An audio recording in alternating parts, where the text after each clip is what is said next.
In the age of intelligence, exponential growth isn't limited to technology. For the first time in history, trajectories are beginning to merge. As AI, biotechnology, and human enhancement accelerate, the line between man and machine becomes increasingly difficult to define. What happens when we calibrate ourselves down to the cellular level? When peak physical performance becomes a gateway for longevity, health, and vanity. We are entering an era where biology is programmable and distribution is cheap and universal. We cannot predict the future, but in this conversation with Max Martin, the founder and CEO of Enhanced, we explore what it means to be human in the age of intelligence, and the path to humanity 2.0. I'm Kyle O'Brien, and this is State Change. Max, welcome to State Change. Thank you for having me on. It's a pleasure being here. So I'm really excited to talk to you today. There's a number of things we want to cover, but I think the starting point that's most interesting to me is to understand your journey making contact with the concept of human enhancement to begin with. How did you find out about this? What got you excited about it?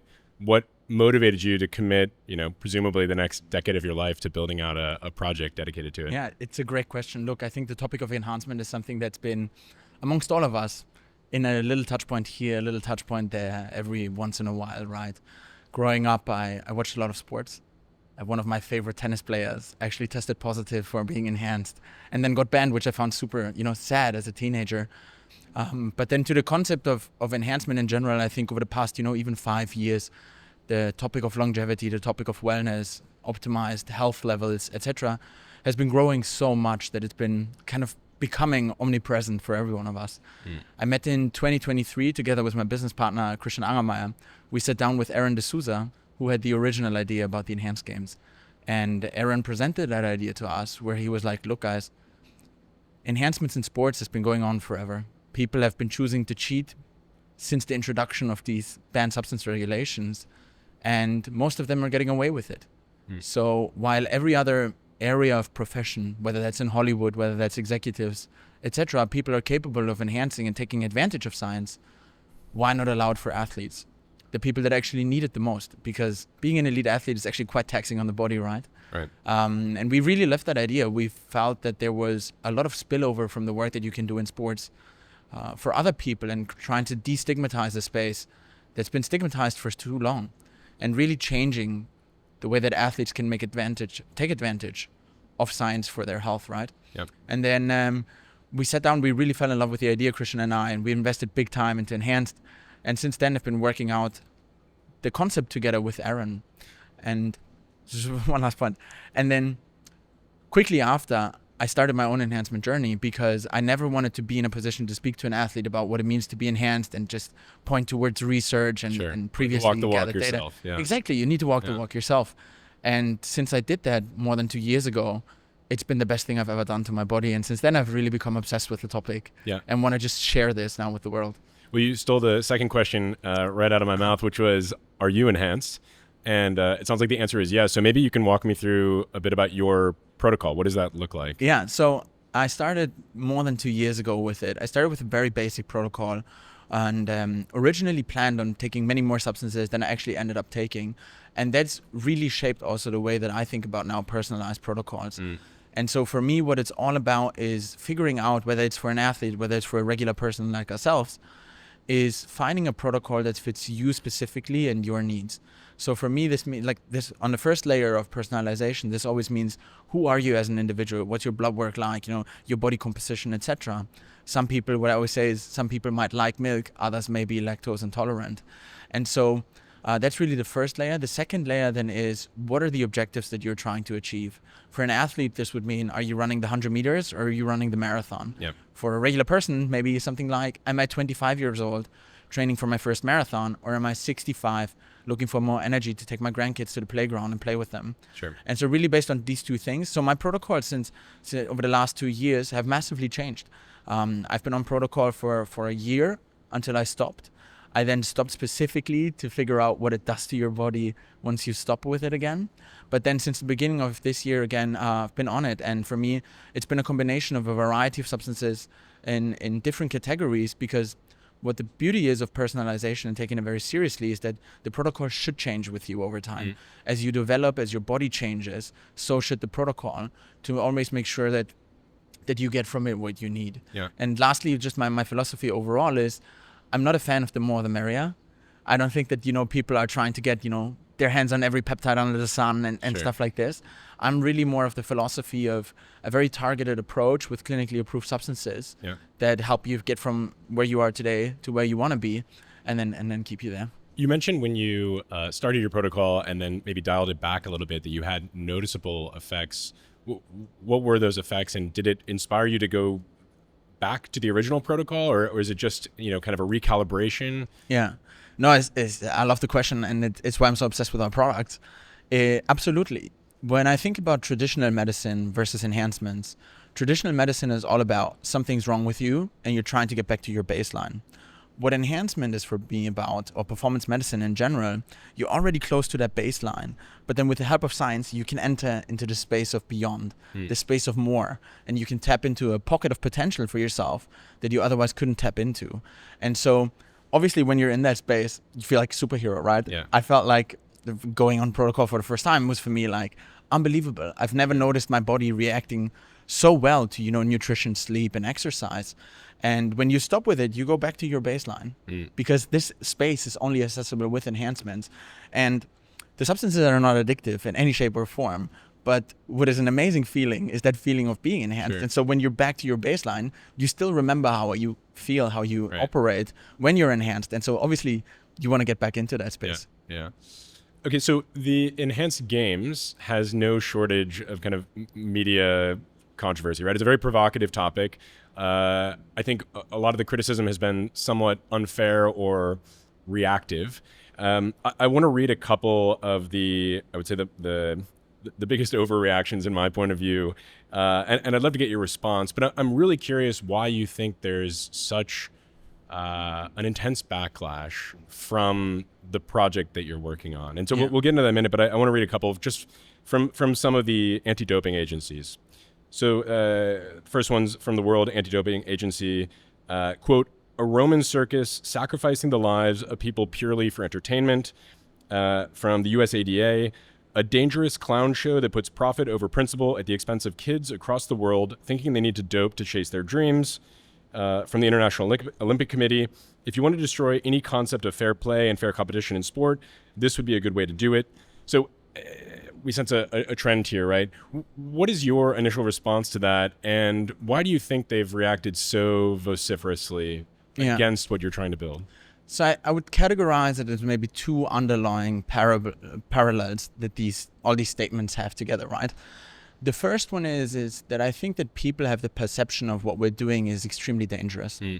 Now, this probably comes from the fact that the only ways that they've experienced doping, etc., was when it happened in the shadows, when it happened without any supervision, when it happened with substances that are not regulated, that are unsafe, and that we don't know a lot about. Yep. And so a little bit of that is actually fair, right? If you're trying to hide something that you're doing and you're taking masking agents on top of that, the reason why athletes do it is because it lets them circumvent the testing. And so actually there's a lot of research that shows that roughly 43% of Olympians actually admit to using banned substances, but only 1% is getting caught. So whatever those athletes that are cheating are doing, it's working. But the price they pay for that is definitely their health. And so I think what people that say these things miss to understand is the setup, and they lack that interest to really dive a layer deeper, other than seeing, okay, this system is doing something different than us, therefore it must be immediately bad. And so this lack of interest in truly understanding what is actually going on, I think really lets people go out with statements like this. I think then also it's a mindset question, right? Probably most of these people at the state of their age where they're at, most of their conscious life, they've been grown up in a world where anti-doping regulations exist, where they've been working for organizations that have made it their sole purpose to go against enhancements in sport. And so I think if you work for 10 plus years in such industries, you get into a little bit of a road track of not trying to keep an open mind and explore what other alternatives could there be. And so that's why I think a lot of this feedback is been very, very negative, especially as we started with it. I think though, what I'm a little bit sad about always is that most of these criticisms are not very objective, Sure. but they're rather very subjective, very opinionated. I mean, they also use a lot of terminology that shows how emotional this topic is for them. And it's been sad that no one has tried to, like peel the onion back a layer or two to actually see what we're doing. Because once you do that, you actually see that what we're doing for athletes is amazing. Yeah. Because enhancements are all there with the goal to help the athlete optimize their health. Yeah. And then therefore have better performance. Yep. So the biggest benefits, if you look at elite athletes, is actually in the recovery and injury prevention space. In the recovery, because athletes can take up the training units per week, and in the injury prevention spaces, if you're an elite athlete, you always run at a risk of injury, right? It's not like us going to the gym where there's almost no certainty of you getting injured. No, these athletes are training extremely hard every single day at the brink of risking an injury. Yep. If you look at the training setup up to competition as well, they don't run, for example, as fast as they would do in a final. They only run as fast in a final, only in that final. They would never run this fast otherwise because it's such a high risk of getting injured. And so what it allows the athletes to do is not just take up the training units, but also, because their body can process the intense training more, train harder during those higher quantities of training units that they can do per week. So, and that leads to higher performance. Yeah. And then from a medical screening perspective, what a lot of people misconceive is that there's no testing at the enhanced games. That's also not true. What there isn't is a punitive testing system that's looking at whether athletes are cheating or not. What exists instead are medical screenings where we investigate whether an athlete is healthy and safe to compete. Yeah. And so those medical screenings actually start prior to us even signing an athlete, which is something that we know from other sports. So for example, football in Europe, when you have a big transfer of a player, they do like tons of medical screenings with these athletes before they sign them. That's where we landed this from. And the medical screenings happen over time up until before the competition. And so what we look at there is a gazillion different biomarkers running from images of the heart, images of the brain, other organ images, musculoskeletal analyses, blood, urine, saliva sampling. I think we would say probably that we have the best health understanding of any athletes there are in professional sports to make sure that the athletes are safe and healthy to compete. Yep. And then lastly, one last bit is, if I look at my protocol, for example, and compare it to what the athletes are taking, I'm taking more than 6 times as much than some of our athletes. And you see me, I'm in no shape or form, in a abuser. Don't sell yourself short. Abuser, but not in a way, that typically would think about, people when they hear the word steroids, etc., and abuse of substances. Yeah. No, it's all health optimized. And so for the athletes, it's really just the icing on the cake. Yeah. To help them, unlock that new potential for them. Well, what you mentioned, I mean, the pushback that you get from the media actually kind of reminds me of the pushback that on a much smaller scale that individuals get from the medical establishment when they go in and provide test results they're getting from like a third-party service for, biomarkers that aren't conventionally tested in the medical establishment. So for example, I live in France. I have a longevity protocol that I run myself, and I work with a third party that does tests that are not a part of the traditional testing system. And I brought them to my doctor. And effectively, I mean, he just fell short of kind of laughing in my face. Like, this is a waste of money, a waste of time.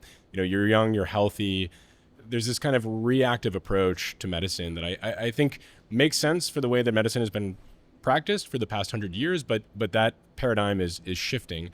I think you guys are working on the same thing. The messaging, I think, is a little bit confusing for mass media because they see the enhanced games, the quote unquote steroid Olympics, the idea of a bunch of, athletes in a back room jabbing needles into their legs and becoming bulky and trying to beat world records. When the reality is Olympic athletes are all amateurs. They're not paid. In fact, they're almost incentivized to take illegal drugs and then mask them, which is even worse for their health. And as you mentioned, the only medical screening is punitive. It's not to ensure that the protocol that they're on is best suited for them.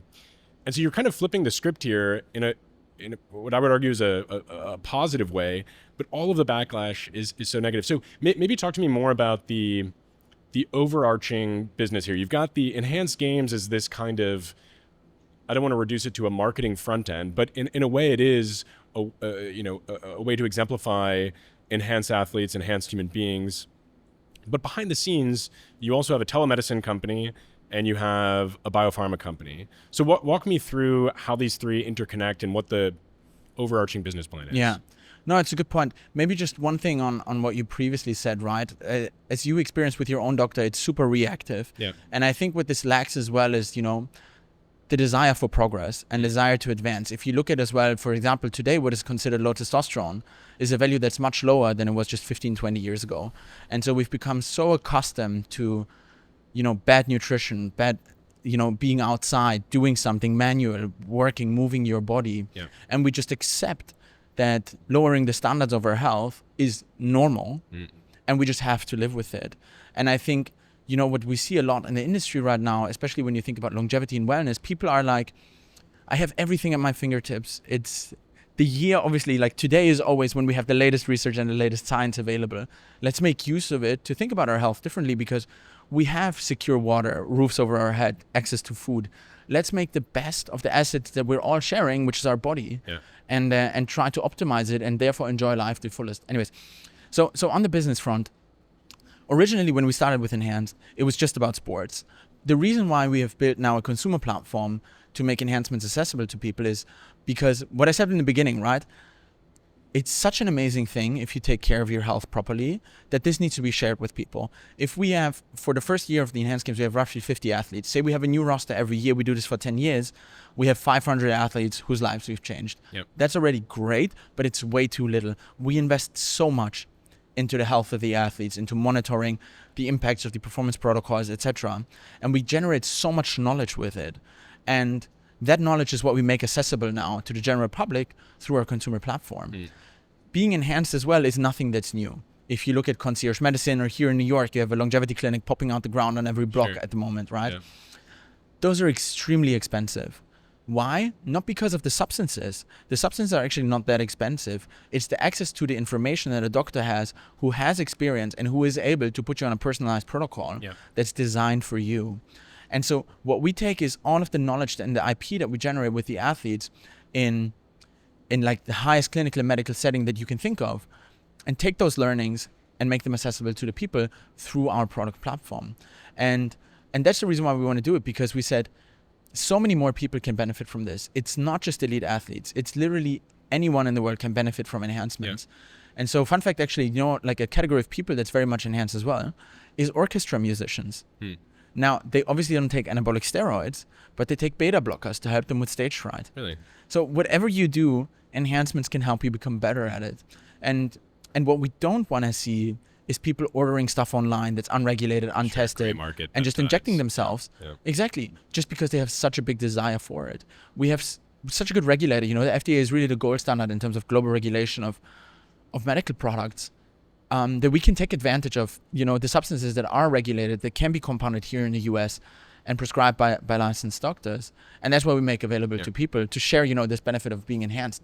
And what also some people fail to understand is that if you don't want to enhance, you can also not do it. Sure. No one's opt-in forced situation. to do it. It's really an opt-in situation for the people that are keen. No one's forcing you to do anything. Sure. But there's enough people out there that really have this desire to take a more proactive approach to their healthcare, which are the people that we're trying to serve. Yeah. You've mentioned, or you've used the analogy previously around building kind of the F1 for the human body. I'd like to kind of stretch that analogy a little bit further and understand better, what does your medical oversight board look like? Who are the engineers that are kind of manipulating the human body? What happens, what kind of regulations are in place around the vehicle, in this case, the human body? How do you set boundaries? What happens if something goes wrong, for example? There's a car crash in this analogy. Someone's calibrated the protocol wrong, and there's been some negative consequence on the individual's health. Yeah. So how do you think about that? No, I absolutely love this analogy, right? And so for us, we have two independent bodies that monitor and regulate everything on the enhancement side. We have an independent medical commission that is there to check everything on the medical screening side. These comprise some of the best doctors in the world. So for example, the chair of our medical commission is a German cardiologist, sports cardiologist, probably one of top 5 sports cardiologists in the world. He's been the cardiologist of Man United for a very long time, the lead cardiac risk advisor to the UK government in COVID. And then he also wrote the cardiology guidelines for FIFA. So Cristiano Ronaldo's heart, et cetera, are like the hearts that this guy's been studying for years. Yeah. He, together with the other doctors in the medical commission, look at all of the different biomarkers and screenings that we do with the athletes to then determine whether they're healthy and safe to compete. On a safe to compete, what does that actually mean? If, for example, if an athlete has a flu, it doesn't necessarily mean that they can compete because it's dangerous, right? So, for example, in 2024, in the Olympic final of the 200-meter men's race, Noah Lyles ran the race and he had COVID. And so he completely collapsed after the race, had to get carried out on a wheelchair. Whether that was safe or not, I think is up for debate, but that's what we're trying to prevent. Yep. So, and then the scientific commission actually governs all of the enhancement frameworks. So what we've done actually from an enhancement perspective is we created an enhanced medical program under which the athletes can get enhanced. What that is actually a clinical study that we've set up together with a health regulator in Abu Dhabi and the biggest hospital in the UAE, under which the athletes get enhanced.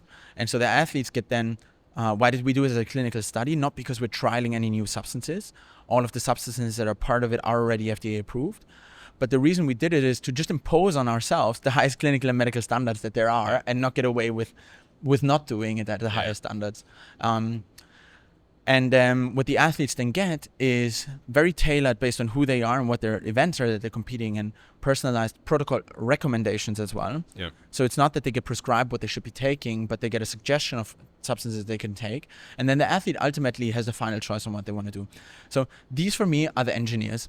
The engineers that design the car, the engineers that work together with the athlete on fine-tuning the car to driver interlocking, right? Machine and human becoming one in Formula One, as they say. Yep. For the regulator, the FIA, I would say is for us the FDA. Mm-hmm. The FDA who decides on which substances can be taken or cannot be taken. So for example, unregulated peptides like BPC, etc., the athletes actually cannot take. They can only take substances that are approved. And just like the FIA says, 2 wheels need to be inside the track at all times, etc., etc. Yeah. And then if a car crash happens, I think what's interesting about it is there's always the opportunity for a car crash. I don't think that there's a one-to-one parallel between a crash in Formula One to a crash in the enhanced games. Why? Because most of the crashes that are happening in Formula One are not necessarily machine-induced, but more human-induced. There's also the possibility of 2 drivers clashing into each other, which is much less of a likelihood at the enhanced games because every single athlete has their own lane. There's no physical interaction between the athletes. Sure. But what we're trying to do to prevent the crashes from happening, in this case injuries, is really with the medical screenings. And the sports that we do inherently are not that risky or dangerous sports. So it's not like we're doing, cage fighting or base jumping or freestyle motocross, which are more inherently dangerous sports than running, swimming, or weightlifting. Yeah. And so we try to mitigate a lot of these risks, but that we will never be able to, for example, exclude the risk of an athlete pulling a hamstring when they run the 100 meters. Okay. So I want to stretch this out to the long term. Right now, mostly what you're doing are approved substances. Your athletes are taking approved substances. I'm curious how protocols, longevity protocols, enhancement protocols will evolve over time. Do you see yourself staying limited to kind of pharmacological interventions? Are there elements of kind of non-pharmacological, let's say, rest, recovery, kind of longevity protocols, think sauna, cold plunge combinations? And then in the other direction, do you think about enhancements beyond supplements? I'm thinking brain-computer interface, physical interventions. You think of like Neuralink has like a brain-to-text kind of protocol. Maybe there's we can think in the future, maybe you can see infrared light, or maybe we want to send enhanced humans into space because we can provide them with an enhancement or a supplement that enables them to operate better in lower gravity, right? A little bit on the sci-fi side, but do you really scope this down to athleticism here on Earth with kind of pure play Olympic athletes, or do you plan to cover the full spectrum of human enhancement from recovery to longevity, to enhancement, to kind of extension of human capabilities? Yeah. So what's interesting is, as you already alluded to, pharmacological enhancements are not the only enhancements there exist. So what we did is actually we created a team setup for the athletes, the enhanced performance team, under which the medical side is just one of the benefits that they can take advantage of. Others are, for example, that they get access to the best coaches in the world, access to the best recovery facilities, where you have not just cold plunge sauna, but like hyperbaric oxygen chambers and red light, all of these different things that you can think of. Then each of the athletes has their individual nutritional plans, right?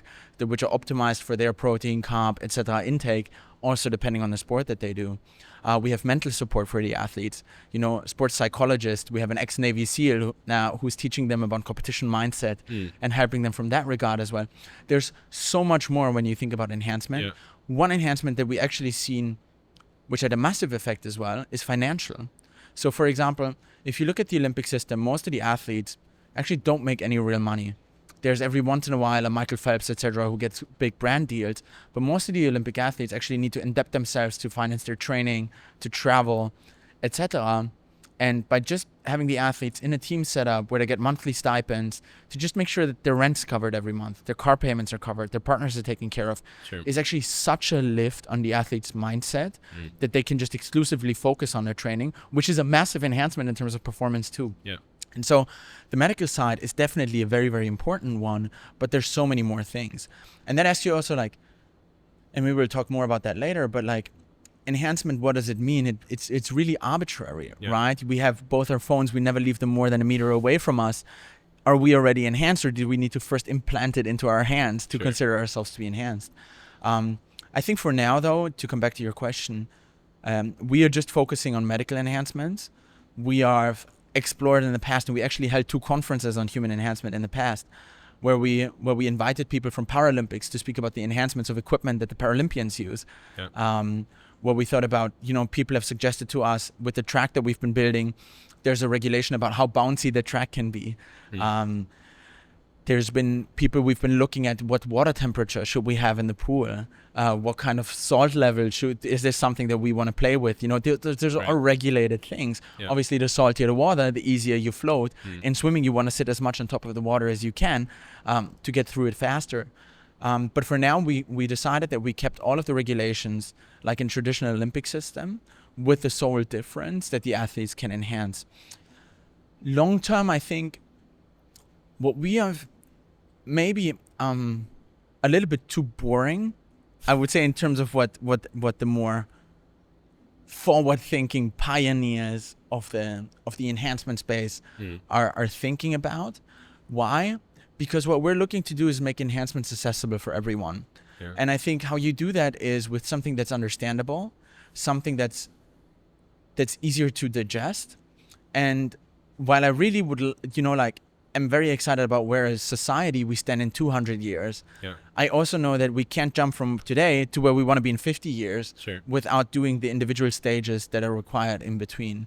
And so I think what we want to do is showcase that the substances that doctors have been prescribing to patients every single day are substances that if you take a different approach to your healthcare, if you have a different mindset, if you try to not think about the stigmatization that you've been kind of indoctrinated over the past decades, you can actually have such a great benefit or impact on your life already that's really what we're focused on for now. Well, I'm super excited about that. Long-term development too. Well, let's scope it down from 200 to 10 years, the next 10 years. From my vantage point, the longevity movement was something that was somewhat fringe for the past, 10 to 20 years. And it now seems to be reconverging with mainstream medical establishment. Where do you see enhancement on that curve? Are we another 5 or 10 years away from this being generally societally accepted, or is it going to accelerate much faster than we anticipate? So I think what's going to happen is we're going to see a quicker acceleration over the next 1 to 2 years. I think specifically in the US with the Department of Health and Human Services really pushing for more proactive healthcare. I think that will unlock a lot of growth over the next 1 to 2 years. But then I think you'd rather see more mass adoption in the next 5 to 10 years. And I'm very excited about that because what people I think underestimate as well is the positive impact that this has, having a more proactive approach to your healthcare and a more optimized approach on other diseases and the prevention of those. So for example, as people start taking, GLP-1s for optimizing their weight, how is that going to impact obesity, which is like one of the biggest diseases that this country, for example, has for them as they grow older? If you start taking GLP-1s, what it also helps you do is think about your nutrition completely different. Most of the people that are getting enhanced think about, eating better high quality food, cutting out sugar, cutting out sodas, cutting out alcohol, all of these things that we know that are bad for us, you actually start properly doing once you start thinking about enhancement and getting enhanced. How does that impact your cardiovascular health over the long term? Diseases that result from that, etc., etc. And so I think overall, what I'm super excited about to see the long-term effects of people starting getting enhanced today, of where they're at in 15 years, 20 years from now, and how much less self-induced diseases people will have that we've just accepted to become normal because we really lost control about what we're eating, etc., and what we're putting into our bodies. Do you think the kind of the recent peptide craze, maybe this is on a small corner of like X that we spend a lot of time on, but it appears to me that this went from something, in large part thanks to GLP-1s and Ozempic, that was somewhat niche and almost covert to something that is widespread, and people are proudly, in some cases ordering gray market Chinese peptides and injecting themselves. In other cases, taking GLP-1s when they wouldn't be a traditional target for that drug. And it seems to have normalized almost overnight. And now all the telehealth companies, all the longevity protocols, all the longevity influencers are pushing this as like a kind of the future of personal protocols. How much do you think that is going to help accelerate adoption and also understanding of kind of an enhanced lifestyle? I think massively. I think it was a foot in the door, opening the first step, and people really seeing what benefits you can have if you take a little bit of a proactive health approach. I think particularly in the GLP-1 space, right? And I've had very similar experiences with it myself. Never clinically obese, no diabetes. But what GLP-1s have really done for me is help me understand my body very differently and think about food in a very different way than I have before. I think overall, for example, my nutrition has massively improved. The people that I've seen getting on GLP-1s benefiting from it the same way, and just like helping you regulate cravings. It's a little bit outsourced discipline. Yeah. And that's been massive. And I think, because it's become more widely adopted from a general society perspective, and people have been starting to microdose it for other benefits too, right?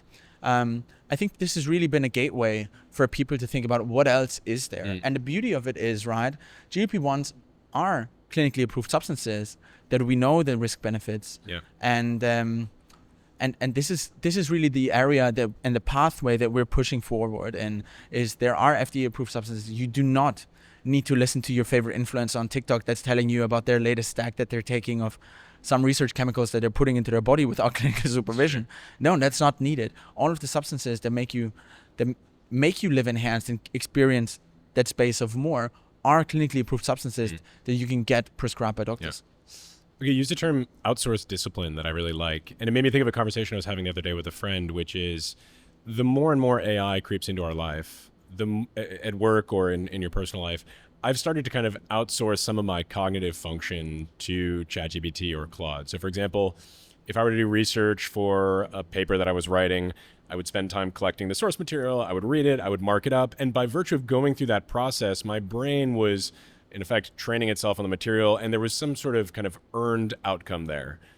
You see what I'm saying? Yeah. And I feel like as we start to offload some of that computational power to ChatGPT or Claude, we're losing a little bit of that. And I think teachers are starting to see this in schools. Young people are starting to kind of come to terms with this. They're less inclined to read, have long attention spans. I don't want to call it a cognitive decline, but it's certainly a change in the way that our brain operates. And I see a parallel on the health side, which is to say, instead of getting on a diet and working with a nutritionist or a clinician and insourcing that discipline, there now is kind of an easy way to grasp for something like a GLP-1. And I'm not saying this is a cheat code by any means. And you can extend that to any one of the peptides, any one of the substances that you guys provide. Do you worry that there is that this shortcut will have shortcomings in the long run? Like we'll forget how to take care of our bodies without the external support? Look, it's a good question. Maybe a racy answer would be, why would that be a problem? Because, for example, like what we've also forgotten is how to survive in wilderness. What we've also forgotten is how it is like if you don't have heated water in the morning when you want to take a shower. Yeah. What we've forgotten is how to get up in the morning without coffee and start our days and feel sharp, right? We could also get up in half an hour earlier, go an hour earlier to bed, and all of these things. I think this is just the general progress of society, and making use of everything that we can to adapt our lives. Whether for good for worse, I think you can take either position on a debate, but I think that's just happening. And I love the topic of AI, and it massively is going to change the way that we work. But so did it, when we came up with the internet. So did it when we came up with the calculator. When we came up with the calculator, people were thinking, mathematicians are going to lose their jobs. No, it actually unlocked so much more for us in terms of productivity. And I think I'm actually very excited about, and I speak with, some of our employees about their kids and what they're being taught in school about AI. And because I'm really, really curious about their adoption of it. And I think the earlier, the absolutely better. I think it makes no more sense in any shape or form for kids to not grow up with electronics in school, whether it's iPad, whether it's a laptop, and not making use of AI. I just think it's very different. And similarly, I think, like people that have previously studied to become computer software programmers are facing this challenge now of what else to do. And I think that's the beauty of us being humans. We're so adaptive. One of the amazing things about us is that we can continue to learn. Curiosity really drives everything that we're building. And that's why I think similarly to that trend, that technology, I think we should think about it in the same way for any medical enhancements that we're taking. I think of it as really something to help us do more, whether that's, in technology through AI, whether that's through medical enhancements, ultimately what we can optimize for. But everyone can, live their life in the way that they want to. The way that I personally think about it is it lets me, with much less intervention in terms of my headspace, in terms of my focus, in terms of my time, think about cooking, prepping, and all of these different things, get so much more out of my time on this planet. And I'm really obsessed with this idea that we have one life, and that is very limited. And when that comes to a conclusion, that's it. Yeah. Every second we have on this planet is absolutely calculated, and we need to make the best of it. And so that's why I'm super excited about getting the most from this time that we've been blessed in giving. Yeah. So I guess to that end, around having a one life, if you talk to people like Brian Johnson, for example, and the Don't Die movement, the current conception from the front line is that this one life is actually going to be much, much longer than we anticipated, perhaps indefinite. Do you buy into that premise? Do you think that perhaps through enhancements and through healthy living and through some of the medical interventions that we might achieve escape velocity? And if so, is that something that you would pursue for yourself? Yeah, I think first of all, absolutely. Because if you just look at the average age that people die, it's been just going up, right? Through things like boiling water before we start drinking it, washing our hands before we go into surgery. Like these are all simple things interventions. Simple interventions for us today that at the time were revolutionary. Yeah. I think also if you look at it in terms of you're able to get rid of things like obesity-induced death, alcohol-induced death, all of these different things. We'll see just the average population just aging. I don't think that the heart necessarily at 84 years of age is designed to just say goodbye. And I think, with everything, how you can train your body, how you can take care of your body, you can actually make sure that you grow much older than people typically did. And you see this in blue zones, right? If you look at blue zones around the world, they all have same parallels after what they are very similar in. Yep. And you see that the people age and their bodies are capable of staying longer on the planet than, for example, in central New York City. And so I'm very excited about it. I think though still at the end of the day, right, to come back to the question, all life will end at some point. And if it's by choice or by the physicality, it's just I think the only thing that's a non-negotiable that we have. And so I think trying to make the most of it is really a beautiful thought for me, and helping people to be happier. And what I'm not as obsessed by is it like expanding lifespan as much as possible. I think more of it as the time that you have, make the best of it. And in terms of like whether I want to grow 105 or 115 from the people that you meet, and then also thinking about it from a relativity perspective, right? Your last 10 years are going to be much quicker than your first 10 years or a decade from 20 to 30, because you should have so much more life that you've done already. The percentage wise, it's obviously much, much less. So what I'm very excited about is people, taking care at a very earlier age about optimizing their health and getting the most out of life. Yeah. So I want to switch gears back to AI briefly. Presumably we're in this kind of transformative period on the computational side, on the technology side. But the more and more I dig into it, it's clear that kind of the next frontier for AI is in biology, which is always kind of escaped us on the we've had computational biology for decades, but we really now have the compute power to understand the complex nature of biology in a way that we couldn't before. And so my assumption here is that we're going to accelerate drug discovery. We're going to find more unique and personalized drugs that we can deliver at scale. And if we believe in the kind of the premise of, abundance, 10, 15, 20 years from now, that number gets smaller every day, it seems. Maybe it's 3 to 5 years from now. In this world of abundance, society is going to change quite a bit. We might not focus so much on work and career, but spend our time working on our health and enhancements and creativity. So where do you see enhancement fitting into this AI super abundant future? It's a great question. It's the same way that I think about sports or entertainment, because if you really believe in a mass adoption of AI, so many people and their workforce are just going to be very easily replaced. It's just like in the Industrial Revolution back in the day. And people will need to either think about whether they want to reskill and try to find different jobs. But I think also if you think about that long term, universal basic income has been such a thing, like for people that are not capable of reskilling or not willing to reskill. And I think the productivity is just going to go up so much that we'll benefit so much from it as a society over the next 5-10 years. Mm-hmm. Just think about where we were 5 years ago to versus where we are today. I think like even if you look at AI like on a month-to-month basis, you could do a check-in in terms of how incredible it is. And you see the people, general people, look at my parents. My parents are using AI every single day. Yeah. And people have just become very accustomed to adopting it and making use of those benefits for whatever reasons they're using it, whether it's photoshopping them into a baseball game, which at the moment, something is going viral on my socials, or for other reasons.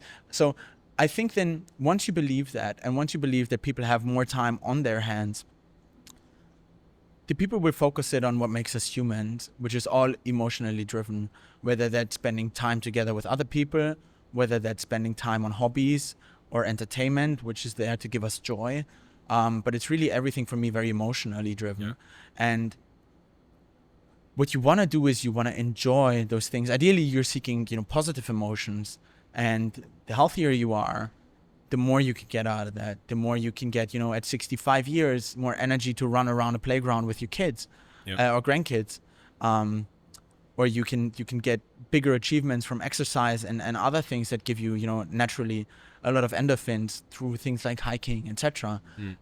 So I'm actually very bullish on how enhancements play very well as a counterpart. If people are very scared about AI, I think they should be excited about it. But then think about what does such a mass adoption bring? What are the impacts of it on me in my personal life? And what can I do with that, what I end up having as an outcome? How can I maximize that? I want to pivot back to the athletes briefly. I think it was in Vanity Fair. There was a cover shoot not too long ago where the athletes were looking svelte and scantily clad. But yeah, I mean, all of them are attractive, in incredible shape. It was an evocative photo shoot. By comparison, the White House photo shoot that was done, I don't know, it was several months ago. I think it was critiqued where they all of the cabinet members looked pretty intentionally. They made them look pretty bad. This was kind of the reverse. You guys looked incredible. It made me think of this kind of online trend of Looksmaxxing. I'm sure you've heard about it before. I'm not intimately familiar with the category, but in principle, the concept is, focus your everyday life on improving your physical appearance. It's less so on the health optimization and more so on the external appearance optimization. And there's a number of characters online that are kind of pushing this trend. I'm curious what your point of view is on Looksmaxxing. I think there's certainly something virtuous about finding beauty in the human form and in nature, but there's obviously a tipping point where it moves into vanity, and perhaps there's something unhealthy about that. So question number one, what is your point of view on Looksmaxxing? And question number two, is there a room for Looksmaxxing within the enhanced community? Yeah. So I think what's very interesting to observe is just how viral Looksmaxxing has become over the last, say, 3 to 6 months. What we tend to forget is, for example, if you think about Looksmaxxing, other methodologies, etc., we've been using as a society and have widely adopted, which have literally the same result. Think about just plastic surgery. Sure. And plastic surgery has been so normalized over the past 10, 15 years. You have 18, 19-year-old women getting surgeries to help them enhance their looks. You have people at 25 recommending you to start with Botoxing to prevent, you getting wrinkles. That's something we don't even consider when we talk right now about Looksmaxxing. Plastic surgery doesn't even come up in both of our minds when we start talking about this. Why has this now gone so viral? Because we have a few characters in the space that are pushing everything through a absolute, for some people maybe obscene way of doing it, trying to get and generate attention, obviously. But why are they doing that? Because they understand how algorithms work on social media, which is mostly driven by extreme and sometimes negative content, trying to induce negative emotion to get negative engagement, which is going to fuel it again. People are more likely to watch negative content than positive content. So people that understand the algorithm, I think very, very well aware of what they're doing. Yeah. And then you have tons of other, like clip farming, etc., strategies that you lay on top of it to make sure that it gets blown up to this topic that we're now talking about. Yeah. I think in terms of, if you think about enhancement and what we've been talking about and our athletes being in great shape, I think a healthy, fit body is also expressed through what we perceive to be a beautiful appearance. If you look at, and now we're here, in this ancient Greek bath that we're sitting in, if you look at, Greek statues that have been built back in the day, what you see is mostly people that are young, healthy, and optimized. What you don't see is people with too big of extreme things. I think, but it just reflects of how a healthy nutrition, a good diet should look in people, and or not maybe should, but can look in people. And I think there absolutely, if you think about the topic of GLP-1s, people losing massively weight. If you think about the topic of preservation of muscle mass being one of the biggest indicators on longevity, obviously you look more healthy and fit and toned. And there I think there's a massive benefit of it. And particularly as you try to slow aging, what you're trying to do is, try to keep a plump skin, try to, keep an elastic skin, etc., and stuff like this are things that we associate with beauty. And I think it's not either beauty or health. I think these two can come very much together. And this is why we say sometimes to people, you look so pretty if they've gotten so much sleep. Yeah. This is why we say people look not that well if they haven't slept, if they've been absolutely stressed out. Yeah. It's a reflection of your health in your appearance. And that doesn't necessarily have anything to do with your physical features, not like your nose, your mouth, or ears, or whatever. No, it's within what your physical features are. I think your health reflects there's a scale between how pretty one can look with the features that they have based on how healthy they are. Yeah. Okay, switching gears briefly, you have a pretty stacked cap table. I mean, your partner, Christian Angermeyer, is a pioneer in biotech, and he's been talking about concepts like enhancement for well before it was popularized. You've got someone like Peter Thiel, who's involved, who's been writing about transhumanism and sovereignty, personal sovereignty, and kind of libertarian politics for decades. You've got Donald Trump Jr.'s fund on the cap table. So obviously some kind of political connection. I want to understand how you think about cap table composition as an asset or a liability. Is this something that brings more unwarranted attention than you'd like from the media, or does it open up doors to accelerate the approach that you're evangelizing? Yeah, I actually love you asking this question because you're the first person to ask me whether there was a downside to that. Most of the people always come to me and say, are there any, unfair advantages that you get from this, et cetera, et cetera. But particularly on the point of media attention, you're absolutely right. Because even though some of the people that we have on our cap table, which now that we're publicly listed, we do not know whether they still own shares or whether they sold them already, but they've been previously part of a much larger group of people that have given us capital because they believe in what we're doing is the right thing to do, not because we as an organization have any political motives or anything. I actually think that we have the beauty of a company and a product that is completely detached from politics, but also religious beliefs, also skin color, also heritage. because what we all share as people is our body, and that's what we're focused on, nothing else. And so, yes, I think in the past, what some people have tried to do is politicize what we're doing, which I find very sad, because the people that are trying to politicize it in either corner, you could actually take a position in the debate of completely arguing for the topic of medical enhancement, utilizing approved substances that are given by doctors to consenting people for the completely other side of the spectrum. And so it's been coming with some challenges. Also, actually, with athlete recruitment, partner recruitment, people recruitment, even for our organization, that have thought that this was political, which is why they didn't want to, for example, work with us. I think it's become less and less and less, particularly over the last year. We've been trying to, just in our comms and in general, not, talk too much about it, because it's actually irrelevant for us. But still, I'm grateful for their early support. Peter has been backing incredible companies. Peter has been having a very good idea about which companies have the potential to really disrupt a space and create a new category. And so that's obviously been, very much welcomed. But in the strategic leadership of the organization, these kind of also political associations, etc., haven't been much of or at all actually involved. Yeah. So it's a super exciting time for the company. You IPO'd last week, so I saw you at the New York Stock Exchange. Very exciting time. Ring the bell. And next week is the very first Enhanced Games in Las Vegas. So I wanted to close today on a couple of predictions, a couple of topics that you're anticipating. Number one, what excites you most about running the first games? Like, what do you expect to happen? Do you expect a couple world records to be broken? Yeah. What does success look like next weekend? So I think we definitely see a few world records being broken. Our athletes have been putting in the work, like they really have. They have shown also in training already that they're capable of doing it. So I'm very excited about, some athletes beating world records.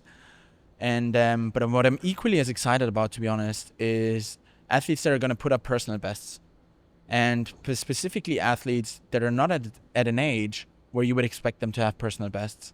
So, for example, we have one category of athletes that's really primed to break a world record. These are, people that have just medaled at the Olympics, medaled at the World Championships. We have natural world record holders. These people can break world records and be the best of 8 billion people in the world, which is quite the achievement, right? Yeah. But what I said before, enhancements are not just relevant for those absolute elite athletes. They're relevant for everyone. So why I'm excited about our second category of athletes, which is people that came out of retirement, that are in their mid-30s, that through the help of science can actually beat the performance of their younger selves. So, for example, we have a swimmer, Megan Romano. She's 35 now, and she's training, and in training, she's already set new personal bests for herself. At 35, this is already amazing, but to just give a little bit more context, when Megan was in her prime, she was swimming for Team USA and was a 2-time world champion. So at 35, is she quicker than when she was a 2-time world champion? Incredible. Through the help of science. And that's what I'm really excited about. And that's what I think also the people that are watching the sport are going to be very excited about, to really see what enhancements can do for people, to inspire them to think about what can enhancements do for myself. Yeah. Okay, let's extrapolate a little bit for kind of the final question here. Look deep into the future, 50, 100, 200 years from now. Do you get the sense that through these pharmacological interventions and otherwise that we're working towards some sort of evolutionary enhancement, evolutionary split or speciation split from a humanity 1.0 to a humanity 2.0? I think it's a very good question, honestly. I think what we would need to define, it's not a topic that I spend a lot of time on, to be honest. I think what you need to define first are the parameters of humanity 1.0 to then think about which of those parameters have changed and which levers do you need to pull to get those changed to come to this humanity 2.0. Are we going to start flying? Probably not. Are we going to start running 100 meters in 1 second? Probably not. Yeah. And I think probably what some people, or at least even myself, what I'm thinking about for this humanity 2.0 is really this milestone event that's going to be have so much gravitas for us to think now it's different. If you just look at what the internet has done to us, and that we all carry around our phones and have access to the internet, are connected around the globe 24/7, 365, whether that is already humanity 2.0 is a question. Whether you look at global travel, You know, we can today, we're in New York, we can hop on a flight to literally anywhere in the world still today and be there within the next 24 hours. Intergalactic travel, maybe, or space travel just in general. I think these are probably more the things that we're thinking about. I think for now, though, I'm not too concerned about it. I think what I'm just very much excited about is a constant development. You know, whether you then draw the line to say something is humanity 1.0, 2.0 is nothing that really, I think, concerns me that much.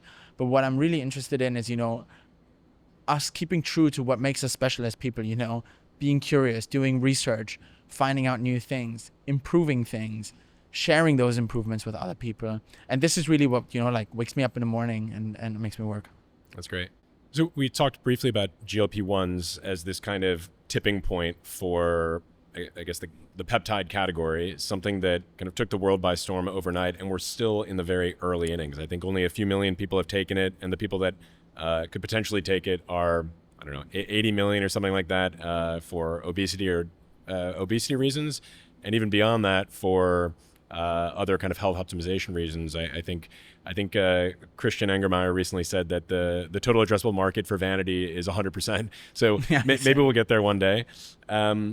What do you think the next kind of popular peptide will be to trickle down to the masses? Yeah, it's a great question. I think what people have started thinking about more is muscle preservation, especially as you age. And there's a ton of benefits actually around it. Some even like more secondary that you don't necessarily think of. So think about it like this. If you're, 70 years old and you fall down the stairs and you have more muscle mass wrapped around your bones to protect them from breaking. Yeah. Like at some point there will be less bones on average that break because people have more muscle mass wrapped around them. People at that age not necessarily always have a recovery from broken bones. Sure. If they do, very slow one. So like what are those other benefits are going to be coming from as well from the preservation of muscle mass? So I think a lot of hormone therapies that help either by releasing growth hormone or other things that help you preserve more muscle mass, build it easier and maintain it easier, I think is going to be, for me personally, something that I'm very excited about over the next few years to see a bigger adoption of it. Is there a candidate that you've been working on? So we have a few actually that we offer already as well. Through our Live Enhanced platform, for example, testosterone replacement therapy for men, hormone replacement therapy for women, sermorelin, and if there's more to come, I think there's a few that the FDA is looking at in July in the peptide space that are going to have those same benefits too, which we will be adopting once a regulatory change would happen. But I think that the product offering is already out there. Coming back to the point, you do not need to, go into experimental research stuff. But really, the FDA has already so many incredible substances that are approved, that can be prescribed by doctors, that I think we'll see a lot of more adoption of in the future. Great. We talked a lot today about physical enhancements and physical performance, but I think the other side of being a high-performance athlete is around mental clarity, mental health. So can you prescribe for that side of the spectrum, or do you focus exclusively on physical enhancements? No, absolutely. I think we categorize it as cognitive enhancements. It's a super important aspect for the athletes as well. Cognitive enhancements mostly fall in the category of stimulants. So these would be substances typically like Adderall, modafinil, etc.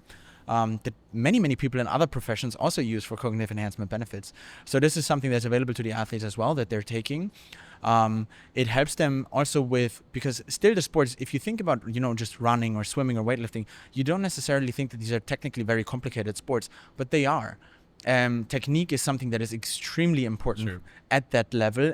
Everything matters. Yeah. And so it helps really the athletes with focus also for intense, technically focused training sessions. There we see a lot of benefits of the athletes taking cognitive enhancements before those sessions. And it's something we're very excited about. If you then look beyond sports, so for example, my role in what I'm doing every single day, depending on how my days look like, depending on how much I need to rely on my mind functioning for how many hours and how important things that I'm doing, I also can take advantage of cognitive enhancements that help me with those things.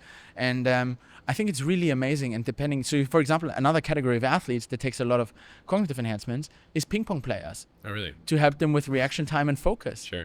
Right? So depending on what you do, there's different enhancements that help you become the best at it. Yeah. And so it's definitely a category of the enhancement protocols is the athletes as well. But I think something I'm equally as excited about to potentially, expanding our own product offering through the Live Enhanced platform for people on the cognitive side too. And how do athletes describe the experience of cognitive enhancements? Is it kind of like, not to, provide a caricature, but people always refer to the Limitless, film where, you have like 24/7 focus. It's a great analogy. Is that comparable, or it's some modified version of that?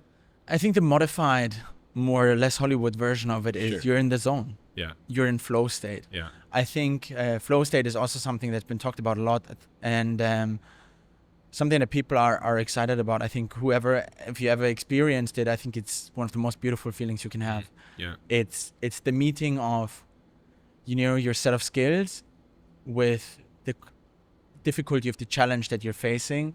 Once they're perfectly lined up, you come into the flow state. And I think it helps the athletes get into that state. What that lets them do is very similar to what we talked about before in terms of the intensity of the training sessions. Yeah. You can be more intense in the training sessions, not though from a physical perspective, but from a mental perspective, right? Every training that you do is just like studying. You try to do something more. And so your mind is just equally as important in that as your body is. And then particularly when it comes to competition mindset, right? The best athletes in the world have this killer instinct. It helps them a lot with that as well. And so this is why it's important for them. And how they describe it really more is like the flow state. Yeah, great. Well, Max, thanks for coming. Really thoughtful dialogue. Very excited for the Enhanced Games. Best of luck next weekend, and we'll be watching from the sidelines. Thank you so much. Really appreciate it.